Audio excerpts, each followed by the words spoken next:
ॐ नमः सिद्धेभ्यः।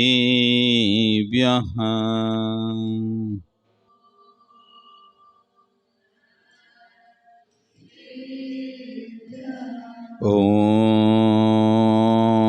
नमः सिद्धेभ्यः।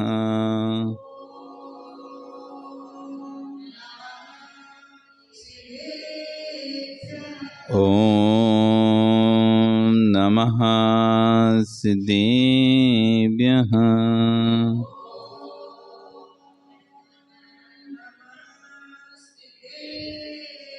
त्र्यणि खग्गिणाय रुतारी मोय सैर सिर निबिहो आयरी राऊ पसियो परवादीण्यो भव्य झीलोए नमो हरिहंताणं नमो सिद्धाणं नमो आयरीयाणं नमो वज्रायाणं नमो लोये सव्यसाहूणम्। अनंत अनंत से परमेष्टि भगवान की, आदि ब्रह्म आदिनाथ भगवान की, वर्तमान शासन महावीर भगवान की, आचार्य श्री 108 सकल कीर्ति स्वामी महाराज की, आचार्य विश्व सागर जी महाराज की, अहिंसा में विश्व धर्म की।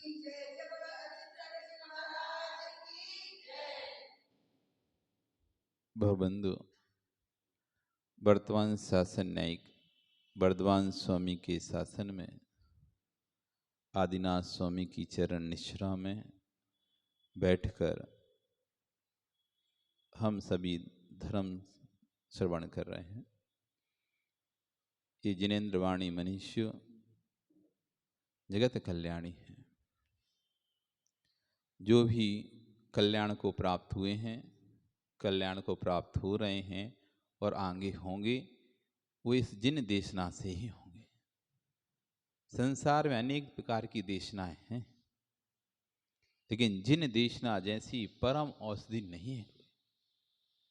आचार्यवन कहते हैं, जब एक छोटी सी गोली खाने पर शरीर के रोग ठीक हो जाते हैं। कितनी सी गोली, एक इतनी सी गोली होती है, उसको खाने से इस शरीर के रोग ठीक हो सकते हैं। फिर तो भगवान के वचन तो परमौषधि हैं, परमौषधि। तो उनका सेवन करेंगे तो जन्म मरण का रोग क्यों ठीक नहीं होगा? अवश्य ही ठीक होगा। हमने कल देखा था कौन व्यक्ति नरक आदि दुर्गतियों में गमन करता है। आज हम यहां समझेंगे कौन व्यक्ति अपयश का भागी होता है। अपयश समझते हैं ना, यश समझते हैं। यश मतलब क्या होता है? यश का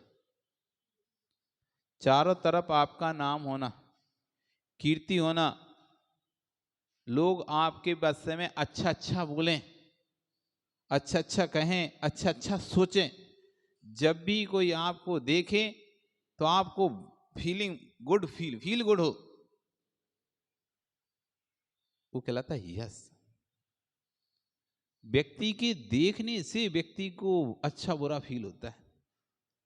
आपकी निगाहें जब किसी व्यक्ति को देखती हैं, वो व्यक्ति को लगता है कि मैं अच्छा हूं या बुरा हूं। यदि आपकी निगाहें ऐसी हों जैसे कोई उसने गुनाह किया, अपराध किया और आप उसे इस तरह से देख रहे हो, तो उसको अंदर से लगता है यार मैंने क्या गलती कर दिया, लोग ऐसे क्यों देख रहे हैं मुझे, जबकि बोलता कोई कुछ नहीं है। किसी ने कोई गलती की है, वो मंदिर में आ जाए, अब सब लोग उसे ऐसे देखेंगे तो अपने आप उसको लगने लगेगा अरे क्या कर दिया, गड़बड़, कोई गड़बड़ हो गई क्या। देखने मात्र से फील होता है विनोद जी, देखने मात्र से व्यक्ति, बस आप देख लो उसे, इतने में उसको लगेगा कि गड़बड़ तो नहीं हुई, क्या बात है, सब लोग ऐसे क्यों देख रहे हैं। अचानक सब लोगों की दृष्टि, जो कि काम कर रहे थे, कोई पूजा कर रहा था, कोई स्वाध्याय कर रहा था, कोई माला फेर रहा था, अचानक सब लोग उसे देखने लगे। अब वो देखने में भी दो प्रकार का होता है, कोई व्रती आए, कोई भैया जी आए, कोई व्यक्ति आता है तो देख अरे भैया जी, मतलब अलग देखता है। कोई अजनबी आता है तो अलग व्यक्ति देखता है, कहां से आई, कौन है, एक साथ देखते हैं सब। और कोई बुरा व्यक्ति आ जाए जिसे समाज स्वीकार नहीं करती, कोई भी स्वीकार नहीं करता, वो व्यक्ति आके यहां खड़ा हो जाए, आंखों में गुस्सा टाइप का, कैसे किसने परमिशन दे दी इसको, कैसे अंदर आ गया, अलग आंखें होती हैं। वो देखने से मात्र, वो देखने समझ में आ जाता है कि पब्लिक इसे प्यार की नजर से देख रही है या गुस्से की नजर से देख रही है। तो यश अपयश, जब व्यक्ति का यश होता है तो लोग उसे ऐसे देखते हैं कि उसे और लगता है हाँ मैंने बहुत अच्छा काम किया, देखो लोग मुझे ऐसे देख रहे हैं। जब उसका अपयश कर्म का उदय होता है तो उसके कामों को व्यक्ति इस तरह से देखता है कि उसको स्वयं अंदर से फील होता है, कोई कहे नहीं कहे उससे कि तुमने ऐसा क्यों किया, क्योंकि यश अपयश जो प्रगति है वो नामकरण की प्रगतियां हैं, और ये दो प्रकार की होती हैं, जीव विपाकी और पुद्गल प्रकार। नामकरण की प्रकृतियां दो प्रकार की होती हैं, जीव विपाकी पुद्गल प्रकृति, जीव विपाकी नामकरण प्रकृति और पुद्गल विपाकी। जीव विपाकी जो नाम प्रकृति होती है उसमें जो उसका फल मिलता है वो आत्मा को मिलता है। किसको मिलता है? आत्मा को अंदर। और पुद्गल विपाकी में फल शरीर को मिलता है। पुद्गल विपाकी जो कर्म प्रवृत्ति होती है उसमें फल किसको मिलता है? शरीर। शरीर के माध्यम से आत्मा भोगती है। और जीव विपाकी पुद्गल जीव विपाकी नाम कर्म में डायरेक्ट आत्मा को फल मिलता है। यश अपयश ये जीव विपाकी प्रवृत्ति है, इससे शरीर का कोई संबंध नहीं है कि शरीर जिसका सुंदर होता है उसका यश होता है, जिसका शरीर खराब होता है उसका अपयश होता है, ऐसा नहीं ना। यदि ऐसा होता तो बगला सुंदर होता है, लेकिन सबको पता है ये कपटी छली होता है। बगला सुंदर होता है लेकिन सबको पता है कपटी होता है, छली होता है। उसका सुंदर शरीर उसको यश नहीं दिला रहा। कोयल काली होती है लेकिन सबको पता है सुंदर कूकती है। उसका अंदर का कंठ जो है वो उसको यश दिला रहा है। शरीर देख के कोई ऐसे काले है बेकार, वो गोरा है अच्छा नहीं। तो जो जीव विवाह की प्रवृत्ति होती है उसमें शरीर का कोई संबंध नहीं होता कि शरीर गोरा होगा तो उसका नाम होगा और शरीर काला होगा तो उसका अपयश होगा। काले लोगों का यश होते हुए नहीं देखा क्या आपने?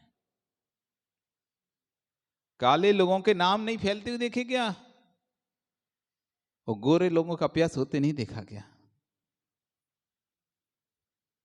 गोरे नारे चिट्टे सुंदर अच्छे एकदम, उनका अपयश फैलते नहीं देखा? घर में भी आप देखो, दो बहुएं हैं, एक गोरी एक काली, तो गोरे से सम्मान नहीं मिलता, गोरी इसलिए सम्मान मिल रहा हो उसे, या काली इसलिए अपमान मिलता हो कि अमुक बहू गोरी है इसलिए भैया उसको सम्मान देते हैं घर में, अमुक बहू काली है इसलिए उसको अपमान करते नहीं। उसका गोरे काले से सम्मान अपमान नहीं है, उसके जो अंदर के नेचर से, अंदर के व्यवहार से, उसके कार्य करने की प्रणाली शैली से सम्मान अपमान बनता है। गोरे होने के बाद ही दिमाग अरे बच्चों जैसा है उसका, शरीर से तो गोरा हो गया, शरीर से तो बहुत सारे ऐसे लोग होते हैं ना शरीर से बढ़ जाते हैं, शरीर से बढ़ जाते हैं, शरीर से सुंदर लगते हैं, लेकिन उनकी जब आवाज सुनो तुम, बच्चों जैसी, काम देखो उनके बच्चों जैसे। एक व्यक्ति शरीर से भले सुंदर नहीं होता, काला हो कुछ भी हो, लेकिन उसके काम देखो बुद्धिमत्ता के, उसकी भाषा देखो प्रौढ़ वजनदारी वाली भाषा। दो प्रकार की भाषा होते हैं, एक वजनदारी वाली भाषा होती है, एक बच्चों वाली भाषा होती है। जब अपन किसी से बात करते हैं समझ में जाते हैं वजनदारी वाली भाषा में बात कर रहे हैं, बच्चों की लड़कपने वाली भाषा में बात कर रहा है। तो आप भी कहती है सास भी दोनों बहुओं को देखती है इसमें वजनदारी नहीं है, लड़कपना है, अभी बचपना है, कहते नहीं कैसे थे। भले शादी हो गई, बहू बन के आ गई है, लेकिन अभी इसमें बचपना नहीं गया, अभी बचपना है इसके अंदर। इसके अंदर अभी जिम्मेदारी को एहसास करने का वो नहीं है। और एक दूसरी, भले वो छोटी थी, बाद में शादी होके आई है, लेकिन जब उसको देखती कि ये कोई भी काम बड़े सिंसियर होके करती है, बिल्कुल गंभीरता से किसी बात को लेती है और उसको गंभीरता से पालन करती, समझती है, सोचती है कहाँ बोलना, कितना बोलना, कब बोलना है। छोटी है लेकिन बहुत समझदार। कभी कभी बहुत सारे बच्चे होते हैं, छोटे होते हैं लेकिन बहुत समझदार होते हैं। घर की एक बात तो बता दें तुम्हें, तब जाने हाँ घर में क्या हो रहा है, मम्मी पापा लड़ाई कर रहे हैं कि क्या हो रहा है घर में, क्या नहीं हो रहा, तुम खुदर के ही पूछ लोगे ना तो ना बताएं। वे इतने समझदार होते हैं कि अपने घर की बात किसी को नहीं बताना। और कुछ बच्चे ऐसे होते हैं, तुम्हारे घर में का आओ पूरा जाके पड़ोसी में कह के आ जाए, पड़ोसी को पूरा बता के आएंगे आज हमारे घर में लड़ाई हुई थी, मम्मी ने पापा को मारा है पूरा आज ऐसा ऐसा हुआ, ये बना था, ये था, ये था, ये खाया, ये नहीं खाया, ये खिलाया, ये नहीं खाया, इसके साथ हमने झूठ बोला, उसके साथ वो किया, मम्मी ने ऐसा किया, मम्मी पापा ने, घर का पूरा भेद खोले आएंगे। तो बच्चे ऐसे भी होते हैं, एक ऐसे भी होते हैं कि जिन्हें आप पूछ पूछ के रह जाओ। घर में माँ भी मारे तो कोई पड़ोसी पूछे कि क्यों आज तो नहीं नहीं नहीं नहीं मारा, नहीं हमें लगा तुम्हें मारा, देखो चेहरा उतर, नहीं कोई बात नहीं, हमारा तो अच्छा है, सब अच्छा चल रहा है। इतना समझदार होता है। तो यह सब जो प्रगतियां हैं वो शरीर को देखकर हृदय में नहीं आती कि गोरा है, सुंदर है तो इसका यश, लोग इसको यश देंगे, और काला है उसको नहीं देंगे। ऐसा भी नहीं कि समाज का वरिष्ठ पद पर सिर्फ गोरों को बिठा लेंगे, कालों को नहीं बिठा लेंगे। सुंदर है उसी अपन अध्यक्ष बनाएंगे, या जो बहुत वो है उसको वो बनाएंगे, नहीं। जिसमें योग्यता होगी उसको आप बनाते हैं, चाहे वो गोरा हो शरीर से, चाहे काला, उससे कोई फर्क थोड़ी ना पड़ता है कैसा है शरीर से। तो ये नामकरण की प्रगति है, जीव विवाह की नामकरण की प्रगति है।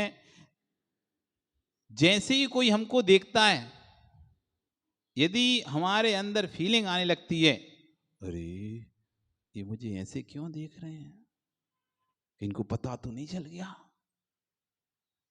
कभी कभी कोई व्यक्ति कोई काम करके आता है, गलत काम उससे हो जाता है, कुछ काम हो जाता है, उसे डर लगता है कि कोई व्यक्ति पता ना चल जाए। और कभी ऐसा हो कि सब लोगों से देखें, एक ही बात पूछें उसी से, और कोइंसिडेंस में पूछ लें कोई भी। कभी कभी ऐसा ना कोइंसिडेंस हो जाता है, कोई व्यक्ति कोई काम करके आया और उसी से वही कुछ ने पूछ लिया। अब जैसे हम प्रवचन करते हैं कभी कभी, तो अब प्रदीप गया कहाँ पे, रायपुर। अब रायपुर गया प्रदीप और उसने सुना है वहां पे भजन रात में आचार्य श्री को। अब सुबह आचार्य श्री ने, उनका विषय था कि आजकल की जो भक्तियां चल रही हैं, भक्ति के विषय में चल रहा था कि देखो, पहले तो वो बोले कि हम तो ज्ञानी नहीं है ज़्यादा, फिर इतना समझते हैं कि धर्म को, क्योंकि वस्तुत महाकाव्य पर प्रवचन चल रहा था, गोष्ठी चल रही थी, वस्तुत महाकाव्य, काव्य समझते ना कविताओं के ऊपर। तो आचार्य श्री कविता का वर्णन कर रहे थे कि कविताओं में क्या होना चाहिए। आजकल के लोगों की कविताएं तो सिद्धांत को तोड़कर बन रही हैं।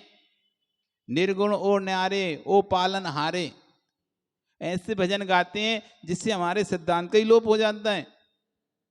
हमारे परमात्मा निर्गुणी नहीं है,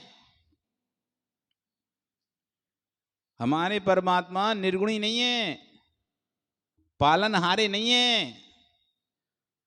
यदि पाल नहीं होता तो घर क्यों छोड़ते, घर में बच्चों को पालते ना। एक ही बच्चे को पालना पड़ता, घर में रहते तो दो को पालना पड़ता।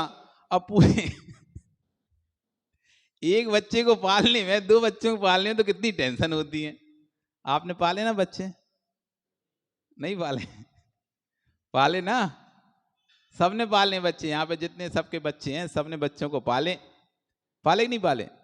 तो कितनी मेहनत लगती है, एक दो बच्चों को पालने में कितनी मेहनत बढ़ती है। अब फिर तुम तीनों लोगों को बच्चों को पालोगे तो फिर अपना, आप देखते हो ना जब तक बच्चा नहीं होता, जब तक आप अपने शरीर का कितना ध्यान रखते हो।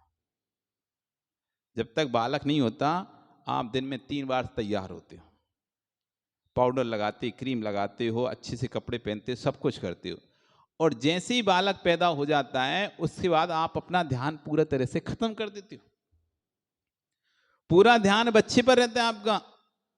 इसको दुख ना हो, तकलीफ ना हो, उसको उठाना बैठाना, ना तो आपको अपने शरीर का ध्यान रहता, ना कपड़े का ध्यान रहता कि भैया बार बार बाथरूम करता तो अच्छे कपड़े भी नहीं पहनते आप, उस चक्कर में बार लवसंग कर देता है, बाथरूम कर देता, कपड़े पे खराब हो जाएंगे, तो नॉर्मल कपड़े पहने घूमते रहते हो।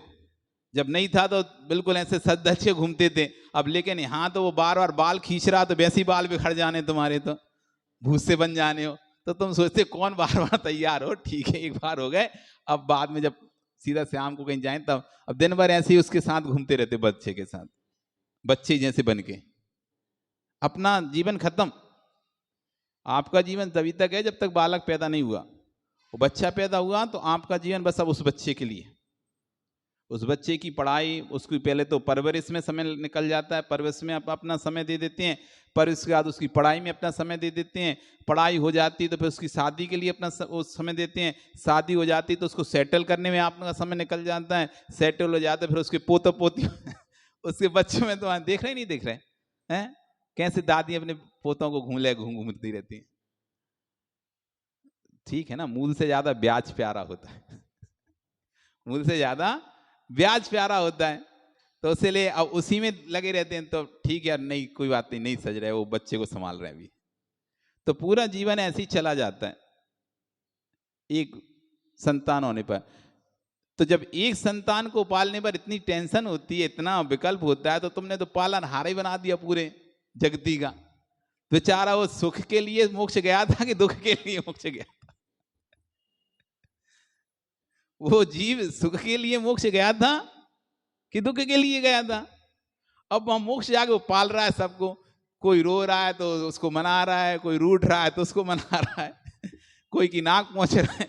ऐसे तो होता है, बच्चों कैसे पालते हैं, कोई की नाक पहुंचते हैं, कोई की आंसू पहुंचते हैं, कोई की सफाई करते हैं, कोई की कुछ करते रहते हैं, बस यही तो चलता रहता है। पाल तभी तो पालोगे, कैसे पालोगे नहीं तो ये पालनहारों का मार्ग नहीं है, ये पालनहारों का मार्ग नहीं है, निर्गुणियों का मार्ग नहीं है। भगवान निर्गुणी नहीं है, अनंत गुणों से ही भरे हुए हैं, वो तो निर्गुणी नहीं है। ये निर्गुणियों का मार्ग नहीं है, ये सगुणियों का मार्ग है। जो गुण अभी तक ढके हुए थे, उन गुणों को प्रकट और किया उन्होंने, तो गुण कम नहीं हुए इनके। तो भगवान बनने के बाद गुण कम होते हैं, बढ़ जाते हैं? बताओ, भगवान बनने के बाद निर्गुण होंगे कि और बढ़ेंगे गुण? जो गुण ढके हुए थे, जिन गुणों का प्रकटीकरण नहीं हो पा रहा था, ज्ञानावरणीकरण से जो केवल ज्ञान गुण ढका हुआ था, दर्शनावरणीकरण से जो छायक दर्शन ढका हुआ था, वेदनी कर्म की वजह से छायक सुख ढका हुआ था, मोहिनी कर्म की वजह से छायक समय ढका हुआ था, वे सब प्रकट हो रहे हैं कि छुप रहे हैं? और गुण बढ़ रहे हैं, निर्गुण ही नहीं है, निर्गुण ही नहीं है। सिद्धांत का लोप करके भक्ति लोग करते हैं, निर्गुण ओ न्यारे ओ पालन हारे। आप तो नहीं गाते हैं ऐसा गाना वाना, हैं? पालन हारे, ये पालनहारों का नाम नहीं है, ये पालनहारों का मार्ग नहीं है। वो पाल नहीं होता तो घर में ही रहते, पाल नहीं पाए तभी तो घर छोड़ के निकले, तभी तो मोक्ष गए। तो चर्चा चल रही थी कि जो भक्ति इस तरह से होना चाहिए, महाकाव्य में इस तरह से हमने उसको लिखा है कि किसी भी गुण का लोप ना हो। और वहां उन्होंने अध्यक्ष नाम था, उसका नाम था प्रदीप। वहां के अध्यक्ष नाम क्या था? प्रदीप। तो प्रदीप बोल दिया। अब ये अपना प्रदीप बैठा था वहां पे, अरे हमने रात में भजन सुनाए थे, आचार्य जी हमारा नाम तो बोल दिए। अब जो व्यक्ति जो करता है तो उसको ऐसे ही लगता है मेरा बोल दिया, जबकि आचार्य जी को उसका नाम ही नहीं पता था किसका नाम प्रदीप है। वो तो अपना सामान से प्रवचन कर रहे, और दूसरे व्यक्ति को खड़ा किया या दूसरे व्यक्ति का नाम बोला तो इसको डर लग गया कि आज ऐसा बोल दिए, अगले दिन से फिर वो गए ही नहीं, वो डर के मारे कि ऐसा बोल दिए हमको। तो बात हम कहना चाह रहे थे कि जब हम यश या अपयश कैसा होता है, जब हम कोई कार्य करके आए, कुछ कार्य हमसे हो जाए और हमको भी अंदर से संतुष्टि ना हो कि हमने सही किया कि नहीं किया, अच्छा किया नहीं किया। लोग जब हमें देखते हैं तो उनकी निगाह से हमें पता चलता है कि हमने अच्छा किया कि बुरा किया। हम प्रवचन करें और आप ऐसे देखो जैसे कि हम पता नहीं क्या गलत बोल रहे हैं, तो हमको लगे पता नहीं कोई गलत तो नहीं बोल रहे हम। अरे आप ऐसे देखो बिल्कुल ऐसे घूर घूर के हमें पता नहीं क्या बोल रहे, तो ऐसा लगे जैसे क्या बोल रहे हैं। और वही आपकी आंखों से आप दिख रहा है आपको समझ में कि हाँ आपको समझ में आ रहा है हम जो बोल रहे हैं, आपके अंदर जा रही वो बात प्रवेश कर रही है, तो हमें लगे हाँ हम सही बोल रहे हैं, गलत नहीं बोल रहे। तो यश अपयश जो होता है वो अंदर की फीलिंग है। यदि आपको सामने वाले की बातों से, सामने वाली क्रिया से अंदर में अपयश का फीलिंग आ रहा है तो आपका अपयश नाम कर्म का उदय चल रहा है। और यदि सामने वाली क्रियाओं से, दूसरे की बातों से, दूसरों की उससे यश की फीलिंग आ रही है तो आपका यश नाम कर्म। सामने वाले के गुणगान गाने पर भी आपके अंदर ये यश की फीलिंग नहीं आ रही है, आप तो कहें महाराज बहुत अच्छे हैं, महाराज बहुत अच्छे, महाराज बहुत अच्छे। अब महाराज को भी तो अंदर से लगना चाहिए ना वे बहुत अच्छे हैं। यदि उनको अंदर से नहीं लगता कि मैं बहुत अच्छा हूं तो उनका भी अपयश नाम कर्म को चल रहा है। यदि आप कह रहे हैं महाराज बहुत बुरे हैं, महाराज बहुत बुरे हैं, पर हमें भी तो लगना चाहिए हम बुरे हैं, हमें तो लग नहीं रहा हम बुरे हैं, तुमको लग रहा है बुरे तो तुम बोल रहे हो, तो तुम्हारे बोलने से हमें फीलिंग आना चाहिए ना वैसे। यदि हमें फीलिंग नहीं आ रही तो हमारा यश कीर्ति नाम कर्म को चल रहा है। भले कोई किसी के बारे में कितना भी कुछ बोलता रहे, समाज में कहीं भी जाकर उसके बारे में बुराई करता रहे, उसके बारे में कि ये ऐसे हैं, महाराज वैसे हैं, महाराज वैसे हैं, ये वैसे हैं, तो यदि उनको फीलिंग नहीं आ रही ऐसी कि अरे मेरा अपवाद हो रहा है, तो उनका अपयश कीर्ति नाम कर्म को दे नहीं है। यदि उनको फीलिंग आने लगे कि देखो लोग मेरे बारे में क्या सोचेंगे, लोग मेरे बारे में क्या कह रहे हैं, लोग मेरे बारे में क्या बोलेंगे, अब मैं क्या करूं क्या करूं क्या नहीं करूं, ऐसा यदि भाव आ रहा है तो अपयश नाम कर्म को दे चल रहा। तो लोगों के कहने से यश अपयश नहीं फैलता, स्वयं अंदर में अनुभूति से यश अपयश नाम चलता है कि आपका लोक में यश अपयश तो वो तो एक मोटा स्थूल है कि लोक में आपकी बड़ाई हो रही है, अच्छाई हो रही है, आपकी तारीफ कर रहे हैं, ये आपका यश है, बुराई कर रहे हैं ये अपयश है आपका। लेकिन उसके साथ साथ दूसरी चीज भी है, आप कैसा फील कर रहे हैं। कोई आपकी बुराई कर रहा है तब भी आप कैसा फील कर रहे हैं, कोई आपकी बड़ाई कर रहा है तब भी आप कैसा फील कर रहे हैं। यदि बुराई में बुरा फील कर रहे हैं तो अपयश नाम कर्म का उदय चल रहा है तुम्हारा। यदि बुराई में भी आप तो अच्छा फील कर रहे हैं, लोग बोलना है बोलने दो, हमें तो कोई मतलब नहीं, हमने तो ऐसे किया नहीं, तो टेंशन किस बात की, उनको जो बोलना है बोले, तब भी आपका यश नाम कर्म को उदय चल रहा है।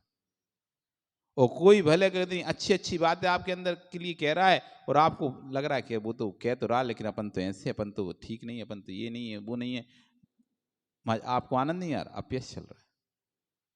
कोई बुराई कर रहा है और आपको अंदर और आपको लग रहा है आपको, तो ये भी अपयश चल रहा है। तो ये अपयश फैलता कैसे है, ये अपयश नाम करके उदय आता कैसे, ये महत्वपूर्ण चीज है। किसके अपयश नाम कर्म को उदय आता है, किसकी लोक में निंदा होती है, लोक में किसकी बुराई लोग करते हैं, बिना उसने किसी का कुछ नहीं बिगाड़ा तब भी लोग बुराई करते हैं उसकी। तो ये अपयश नाम कर्म कैसे बनता है, आज इस बात पर चर्चा कर रहे हैं। जो दुष्ट पुरुष जिन राजों की यानी भगवान की, गणधरों की, जिन सिद्धांतों की, निर्गंत साधु साध्वियों की, श्रावक श्रावकादि की, धार्मिक जनों की निंदा करते हैं, बहुत संभल के रहना। कहते ना वो स्लो पॉइजनस है, स्लो पॉइजनस है निंदा। जानते हो पॉइजनस मतलब क्या होता है? बताओ, तुम्हें तो तुम्हारे घर में ही होता है नीचे है पॉइजनस। तो जहर, धीरे धीरे मारने वाला जहर, पता भी नहीं चलेगा, मार देता है। रासायनिक दुकानों के, जो जिनके यहाँ रासायनिक दुकानें रहती हैं, उनको पता नहीं चलता, पर वो उनके अंदर जहर जा रहा है धीरे धीरे। उस दवाई की स्मेल, उसकी सुगंध, भले आप ऊपर रहो नीचे है, वो हवा के माध्यम से फैलकर आपके सांसों से अंदर जाती है, फेफड़ों में। कल कौन बता रहा था? हाँ, एक भैया आया था, तो बोल रहा था हमारी पत्नी को कैंसर हो गया था, कैंसर, लंग्स का कैंसर, और उसमें पता नहीं चला और 8 महीने के अंदर डेथ हो गई। तो हमने पूछा क्यों, ऐसा कैंसर कैसे हो गया? तो डॉक्टर बोला कि ये कैंसर तो सिगरेट आदि जो पीते हैं, गुटखा आदि खाते हैं, तंबाकू, उनको होता है। तो इसको कैसे हो गया? इसने तो ना तो गुटखा खाती तो बल्कि और 10 लक्षण के 10 उपास और करती है, 16 कांड करती है, व्रत करती है। तो बोला जरूरी नहीं खाने से हो, उसकी स्मेल भी सूंघता रहे कोई व्यक्ति कंटिन्यू, तो भी कैंसर हो जाएगा। तो कहीं हमारे यहाँ कारखाना या सामने कारखाना था, जो भी कह रहा घर में था या सामने कारखाना था, उसकी पत्तों की जो स्मेल, जो तंबाकू के पत्ते होते ना, उसकी स्मेल आती थी। तो हवा के माध्यम से पॉल्यूशन हो जाती ना, स्मेल से एयर पॉल्यूट हो जाता है। तो पॉल्यूट एयर हम जब लेते हैं बार बार, तो आचार्य भगवान कहते थे सिगरेट मात्र पीने से ही कैंसर नहीं होता, जो सिगरेट पीने वालों के साथ में रहता है उसको भी कैंसर हो जाता है, उसके धुएं से, उसका धुआं सूंघता रहता ना, उससे भी कैंसर हो जाता है। तो जो तंबाकू है उससे खाने से क्या नहीं, तंबाकू की जो स्मेल आती है, वो भी यदि आप ऐसी जगह रह रहे हैं और स्मेल आपको बार बार उसी को सूंघना पड़ रहा है, तो भी आपको कैंसर का फोड़ा हो सकता है, हो सकता है। इसलिए निंदा करने वालों को तो अपयश कीर्ति का बंद होता ही है, उसके साथ रहने वाले को भी बंद होता है। जो निंदा कर रहा है उसको तो होगा ही होगा, इसमें तो कोई दिक्कत नहीं, कहने वाली बात नहीं। कोई अधिक तंबाकू गुटखा खाता है, किसी को पता चल जाता है, किसी का पता नहीं चल पाता है, मर जाता है, तो लोग समझते सामान से मर गया, ऐसे मर गया। पूरी जांच थोड़ी ना कोई कराता है, हर कोई की जांच पूरी बॉडी की, तो कहाँ कैंसर का फोड़ा बन रहा है? कहीं ना कहीं छोटा रूप में, और जबकि उस दूसरा कोई बीमारी बड़ी आ जाती है तो छोटी बीमारी पता नहीं चल पाती और मर गया, तो आदमी समझता उस बीमारी से मरा। कहीं ना कहीं वो गुटखा सिगरेट पीने वाला कहीं ना कहीं कैंसर की बीमारी से परेशान होता है। किसी कोई लंबे समय में, कोई की जल्दी दिख जाता है, कोई का देर से दिख जाता है, लेकिन दिखता है। तो जो निंदा करने वाला है उसकी तो अपयश होना निश्चित है ही, इसमें कोई शक नहीं करना।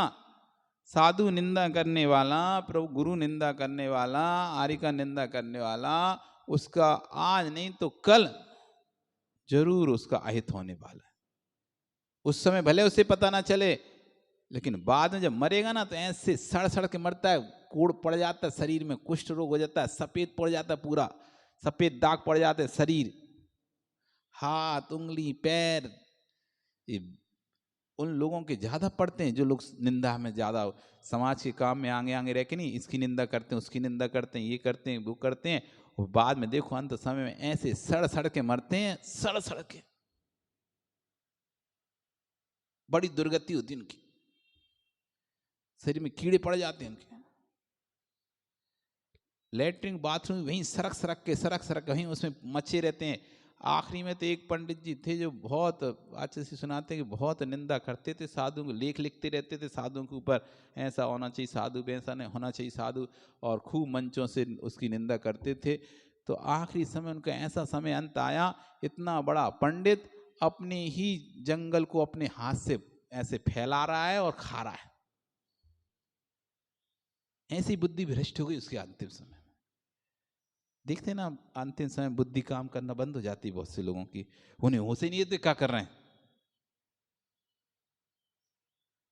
उन्हें होश नहीं रहता क्या कर रहे हैं। शिखर जी में हम थे तो एक महाराज की समाधि के लिए हमको रखा गया था, विश्वेश्वर महाराज समझते, तो उनकी शुद्धि वगैरह कराने का जिम्मेदारी हमारी थी।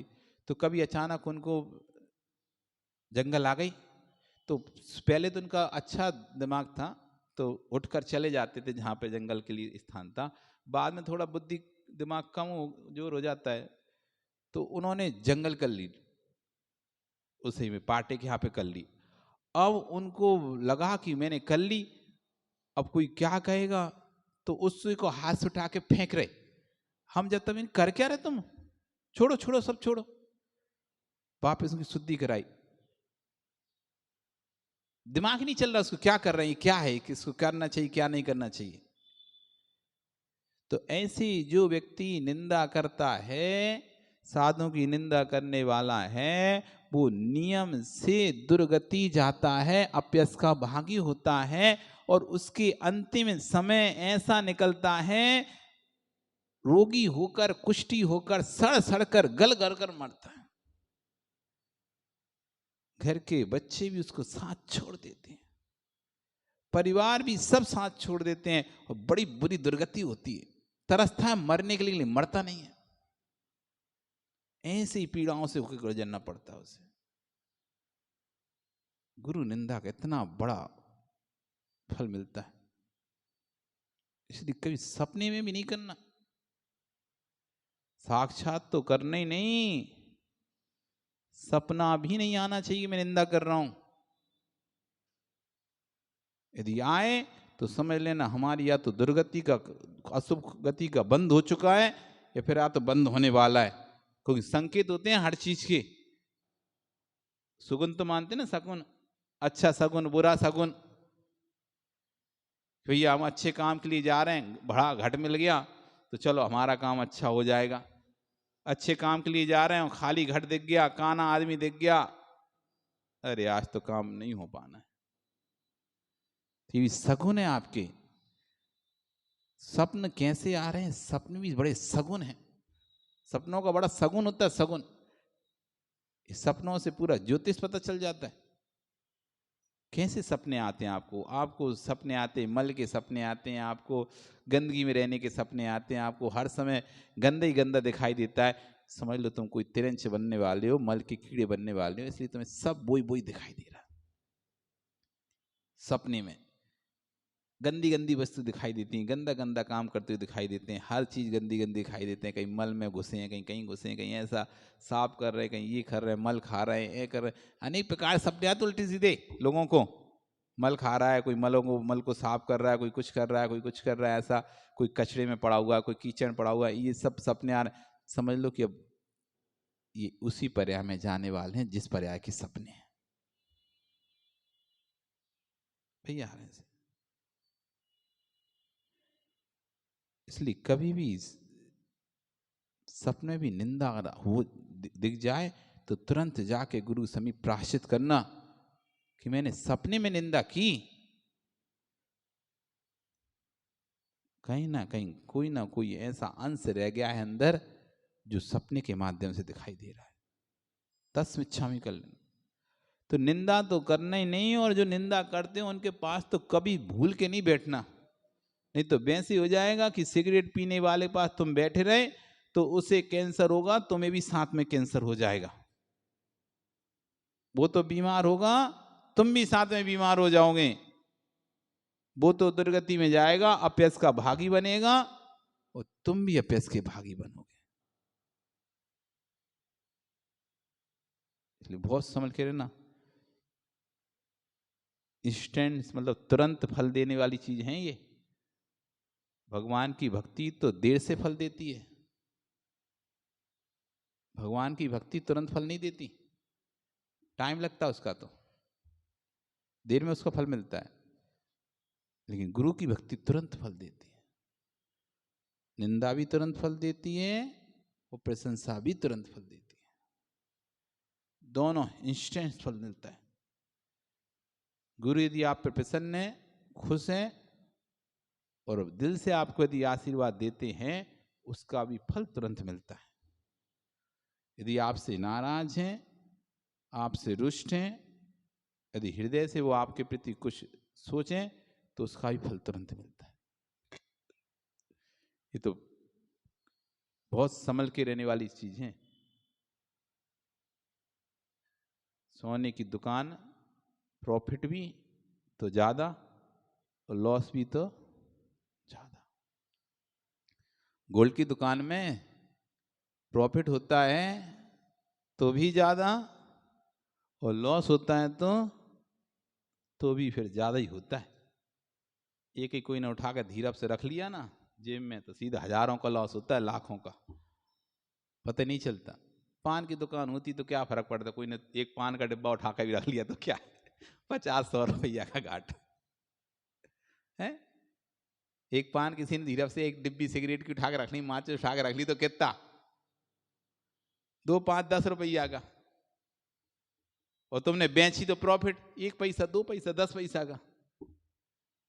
और हीरे मोती जवाहरात की दुकान है और आप दिखाते थोड़ी सी नजर चूक गई, उसने ताल लिया, चूक गई और उसने धल लिया तो फिर सीधे ही जाता है, लाखों से निपटता है।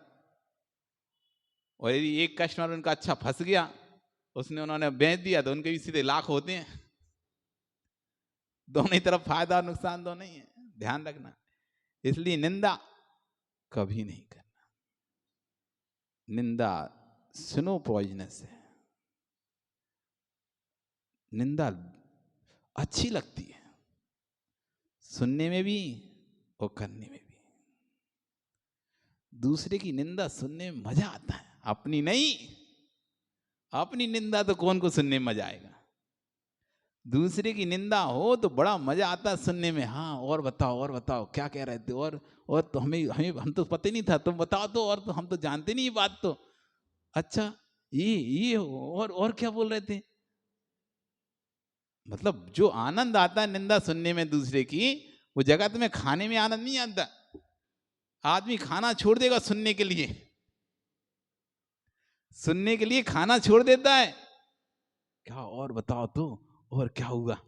जैसे कहीं यहाँ कुछ हो और आज मंदिर में ऐसा हो, अच्छा क्या हुआ बताओ तो, अरे पहले खाना माना बाद में जाओ, पहले तुम बताओ क्या हुआ आज, क्या बोले महाराज जी, कौन के लिए आज बोले, कौन की आज धुलाई की, कौन की आज खिंचाई की।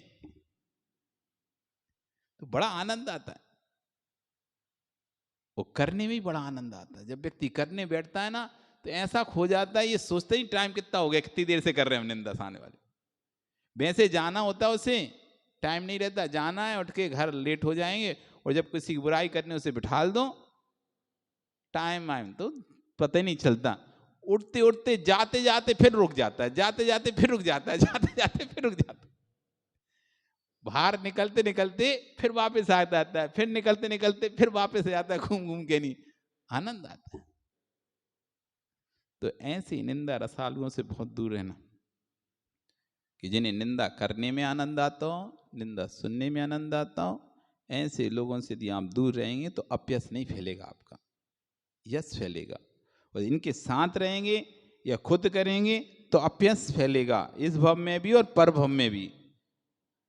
तथा जो क्या पहले कहा कि जो निर्गन साधुओं की, साधी साध्वियों की, श्रावक श्रावकों आदि की निंदा करते हैं, तथा पापी मिथ्या देवी कुदेवी कुशास्त्रों की प्रशंसा करते हैं, वे अपयश कीर्ति कर्म को उद्देश्य से तीनों लोकों में निंदी दुखों से संयुक्त होते हैं। दुखों के भी भागी होते हैं और अपयश के भागी भी होते हैं। कोई उन्हें अच्छी निगाह से भी नहीं देखता, ना सम्मान देता, ना सम्मान की दृष्टि से देखता है, हीन दृष्टि से उनको देखता है, और वो हमेशा दुख को पाते रहते हैं। इसलिए क्या नहीं करना चाहिए, निंदा करना नहीं चाहिए, और निंदा सुनना भी नहीं चाहिए। नहीं तो कहो हम तो करते नहीं निंदा, लेकिन कोई करता है तब कान थोड़ी ना बंद कर लें, आंख थोड़ी ना ऐसी कि आंख बंद कर लेते ऐसे कान कोई बंद हो जाए, होते हैं कान बंद। जैसे आंख बंद हो जाती, कुछ नहीं देखना होता तो आप क्या करते हो, आंख बंद कर लेते हो। अब नहीं सुनना हो तो कान तो बंद कर नहीं सकते। तो आदमी कहता कान थोड़ी ना बंद कर ले, हम तो बैठे थे, कर रहा था, हम तो अपना काम कर रहे थे, बोलाते जा रहा था, हम तो सुनते जा रहे थे बस। अरे भैया कोई बोलता जा रहा था, तुम सुनते जा रहे थे, कोई बोलता जा रहा था, तुम सुनते जा रहे थे, तुम नहीं भी चाह रहे थे, लेकिन कान, वो शब्द तो तुम्हारे कान में पड़ रहे थे ना, उससे भी कर्म का बंध हो रहा था। चाहे जान के सुनो, चाहे अनजाने में सुनो, तुम्हें पता चल गया था निंदा है ये, तुरंत उठ के वहां से चले जाते, स्थान छोड़ देते। लेकिन तुम तो डटे रहे, हम काय को जाएं, ये शुरू किया निंदा, ये बंद करे, ये जाने इसका कहा, हम तो वहीं बैठे हैं और सुनते जा रहे हैं, सुनते जा रहे हैं, सुनते जा रहे हैं। तुम्हें यदि इतना था तो उठकर वहां से खिसक जाते, नहीं हमें नहीं सुनना ही नहीं है, लो हम चले, हम उठ के चलते हैं, जिसको करना है करे, नहीं करना नहीं करे, हम तो यहां से चले। तब तो आप बच सकते हो, नहीं तो नहीं बच सकते। आपका समय हो गया, कल फिर आओगे, पर्याय रही तो कल फिर हम पुनः समझेंगे विवेकी कौन, विवेकी कौन होता है, कौन विवेकी होता है, किसके अंदर करने नहीं करने का ज्ञान रहता है। हर कोई के अंदर विवेक नहीं होता। विवेक बहुत महत्वपूर्ण चीज होती है। विवेक नहीं है तो आदमी को काम करने भेजो, करके कुछ क्या कहोगे, कुछ करके आएगा कुछ। अपना विवेक नहीं लगाएगा, वो उतना ही करेगा जितना तुमने बोला है। विवेक नहीं लगाया, चलो इतनी दूर तक आए तो चलो ये काम और कर जाए, ये नहीं लगा पाए। तो कौन व्यक्ति ऐसा होता है जो विवेक से कार्य करता है, विवेक से उपयोग करता है। कल इसको समझेंगे। नमो अरिहंतार, नमो सिद्धार, नमो आर्याण, नमो नमो जिनवाणी स्थिति। जावाणी के ज्ञान ते सूझे लोकालो, सोवाणी मस्तके नमो सदा देते हूँ दो। हे जिन वाणी भारती, तो है जपो दिन रैन, जो तेरा शरणा गहे सो पा। देव भजू अरिहंत को, गुरु सेवा निर्ग्रंथ, दया धर्म पालूं सदा, यही मोक्ष का पंथ, यही मोक्ष का पंथ। 9 बार।